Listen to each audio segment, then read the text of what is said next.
We're learning more about 3 unidentified objects the U.S. military shot down over the last few days. U.S. fighter jets took down 1 object in Alaska Friday and 2 in Canada and Lake Huron over the weekend. Multiple officials say the objects in Alaska and Canada were believed to have payloads, meaning the objects were carrying something. National security official John Kirby says the objects were flying at a lower altitude than the Chinese spy balloon and posed a threat to commercial air traffic. These other 3, they didn't have propulsion, they weren't being maneuvered, it was basically driven by the wind.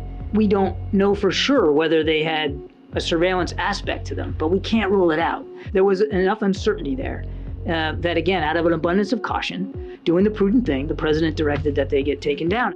Kirby says the missions were successful and debris from all 3 sites are being recovered. There is no indication whether these objects are connected to China's spy balloon shot down over the Atlantic Ocean last weekend. An effort to rescue survivors in the deadly earthquake that hit Turkey and Syria is moving into a recovery mission. That's according to a UN aid chief. More than 36,000 people are dead, tens of thousands injured. Turkey's health ministry says more than 19,000 victims are getting treated in its hospitals. Syria's president met with the UN relief chief today to talk about humanitarian aid. The chief says the UN will help move aid from government-controlled regions in Syria to rebel-held areas in the country's northwest. Survivors are still being pulled from the rubble a week after the quake hit, like a young girl who rescue workers promised strawberry milk and bagels. A horrific scene in Brooklyn, New York today. A 62-year-old man drove a U-Haul van into pedestrians. 8 people are injured, including 2 in critical condition. One of the 8 is an NYPD officer. That's all according to NYPD. At this time, we have no indication that there is any terrorism involvement in this incident. However, as always, we will continue to investigate this incident with the full resources of the NYPD and our partners. Investigators also told CNN they don't think the attack was premeditated. The NYPD says it has taken the suspect into custody. New York City Mayor Eric Adams says there's no further credible threats at this time. There's outrage in Ocean County, New Jersey, after a 14-year-old girl took her own life after a bullying incident earlier this month. Video of the attack obtained and reviewed by CNN shows Adriana Cush being attacked in school by 4 of her peers. She was hit in the face with a water bottle, punched, kicked, and her hair was pulled. A video of the attack was posted on social media, including on TikTok, which led to a slew of hateful comments and online bullying. Cush's dad told WABC the bullying is what drove her to suicide. Getting hit in the face with a water bottle didn't hurt Adriana. What hurt Adriana was the embarrassment and humiliation. They just kept coming at her. The local prosecutor says one of the teenagers allegedly involved in the attack is charged with aggravated assault. 2 are facing charges of conspiracy to commit aggravated assault, and a 4th is charged with harassment. Cush has accused the school district of mishandling the attack. The district says the superintendent has since resigned. Students and parents say the incident reflects a culture of bullying in the school district. A lawsuit filed in October alleges another student was also attacked at the school a year prior. Coming up, football player Damar Hamlin opens up about his second chance at life.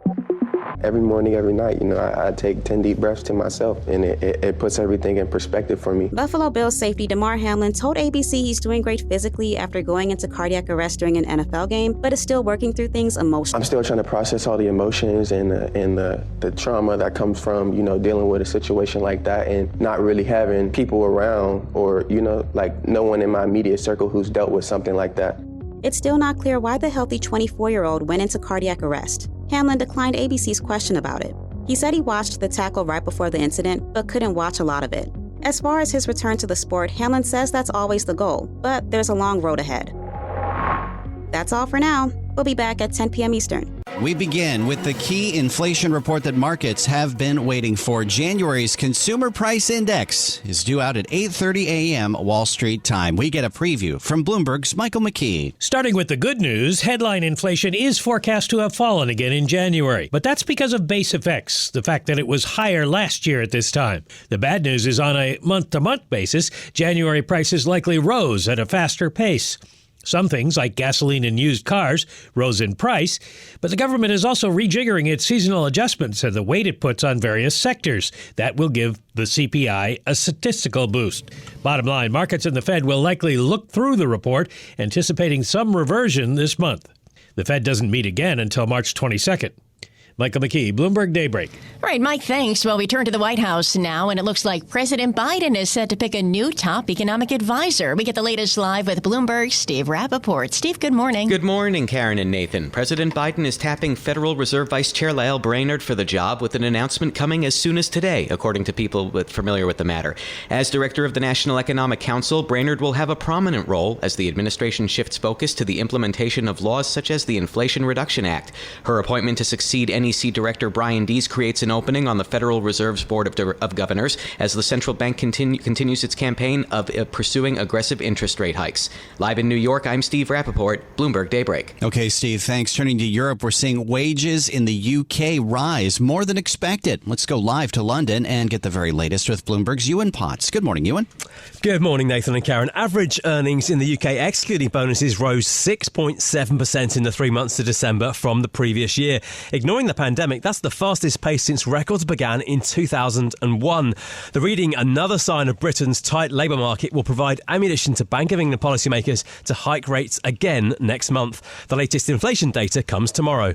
In London, I'm Ewan Potts, Bloomberg Daybreak. Ewan, thank you. In Asia today, the yen is rising as Kazuo Ueda is officially nominated to helm the Bank of Japan. Analysts say the move will likely pave the way for a gradual paring back of the central bank stimulus program. And checking the yen now is at 132.09 against the dollar. Now let's get to the latest developments on the China balloon incident. Washington and Beijing are weighing whether to hold a diplomatic meeting on the suspected spying device in the coming days. Amy Morris has details from our Bloomberg 99.1 newsroom in Washington. Sources tell Bloomberg News that Secretary of State Antony Blinken is considering a meeting with Wang Yi, China's top diplomat, at a security conference later this week. This would be their first face-to-face talks since the balloon uproar that led to a new spike in tensions. Senior officials say they have nothing official to announce. Blinken had called off his trip to Beijing last week after the U.S. identified the alleged Chinese spy balloon hovering over U.S. airspace.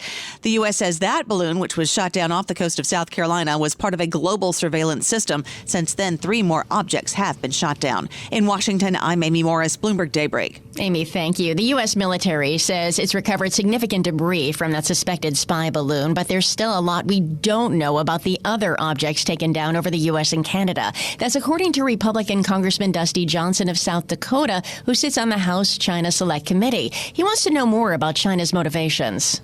Are they trying to probe our defenses? And is this the kind of traffic that's always been there and we're just doing a better job of catching it now? Or is this a new and perhaps more nefarious stage in the relationship between us and whoever's sending them?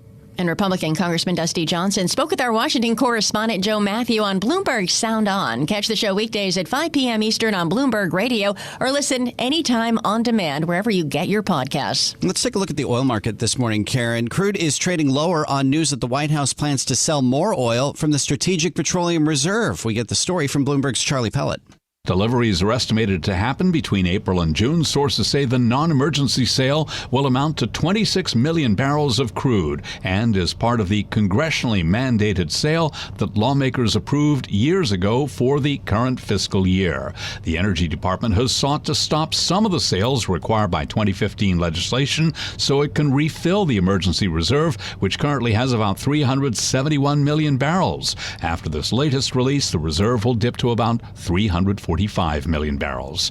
In New York, Charlie Pellet, Bloomberg Daybreak. Okay, Charlie, thanks. Checking oil prices right now. NYMEX crude's down 1.3% or $1.06 at $79.08 a barrel. Brent is down 0.9% at $85.80. Well, in corporate news this morning, Nathan, we have more job cuts coming at 4. The automaker said it will eliminate about 3,800 positions across Europe. The company's also trimming jobs in the U.S. as CEO Jim Farley targets $3 billion in savings to help finance a shift to electric vehicles. And in India, billionaire Gautam Adani's flagship firm reported a profit in the latest quarter on the back of improved revenues, even as the company grapples with the fallout from a short seller report, which has triggered a sell-off that's wiped out $127 billion in Adani's market value. This is Bloomberg. Bloomberg's Michael Barr. Good morning, Michael. Good morning, Nathan. 3 people are dead and 5 others are wounded after a mass shooting on the campus of Michigan State University in East Lansing late last night. MSU Department of Public Safety Interim Deputy Chief Chris Rosman says the suspect died of a self-inflicted gunshot wound. Our hearts are with those who have been affected by this senseless act of violence. Giving an update like this is never easy. As a father, I can only imagine how parents are feeling right now. Deputy Chief Rosman says the 43-year-old suspect has not yet been identified and was not a student or employee of the university. New York City police are trying to learn more about the 62-year-old man who authorities say drove a U-Haul truck, swerved onto sidewalks, and plowed into people in a Brooklyn Bay Ridge neighborhood yesterday. One person was killed and 8 others were injured. Police eventually arrested the driver after a chase. His son identified him as Wing Sor, a troubled man with a history of harmful behavior and stints behind bars. NYPD Commissioner Keechan Sewell. At this time, we have no indication that there is any terrorism involvement in this incident. Sor was living in Las Vegas, where he was convicted of stabbing his own brother in 2015. Yesterday's attack comes as a prosecutor told New York jurors that the man convicted of killing 8 people when he drove a van onto a busy Manhattan bike path in 2017 should be executed. It would be the state's first in 6 decades for the federal crime. The same jury that convicted Saipulu Saipov will hear testimony from the relatives of victims throughout the week. Around 36,000 people are confirmed dead in the earthquake that devastated Turkey and Syria, and aid workers fear the final death toll could double that. Many rescue teams have abandoned the search for survivors. However, humanitarian aid continues. New York City's 3rd legal cannabis dispensary opened yesterday near Union Square. The Union Square Travel Agency is an effort involving the nonprofit Doe Fund. More than 50% of the profits will go to the Doe Fund, which provides housing and jobs to formerly incarcerated or homeless people.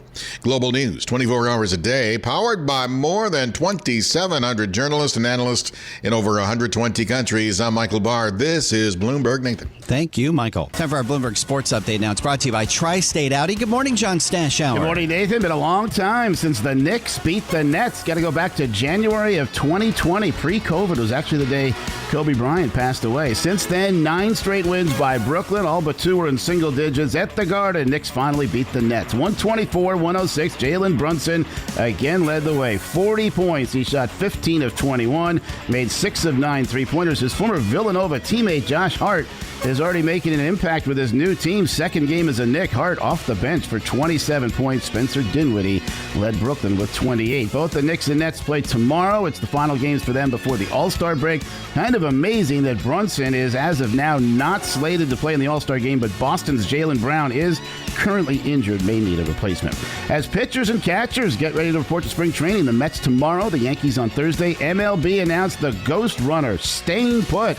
The rule was put in back in 2020. The COVID season has remained, will now be permanent, although only in the regular season. Extra innings, starting with a runner at second base. Andy Reid just won a 2nd Super Bowl, was asked about retirement. Look in the mirror and I'm old. My heart, though, is young. I mean, I still enjoy doing what I'm doing. I got asked that 50 times here. And finally, I just go, whatever, man. Whatever.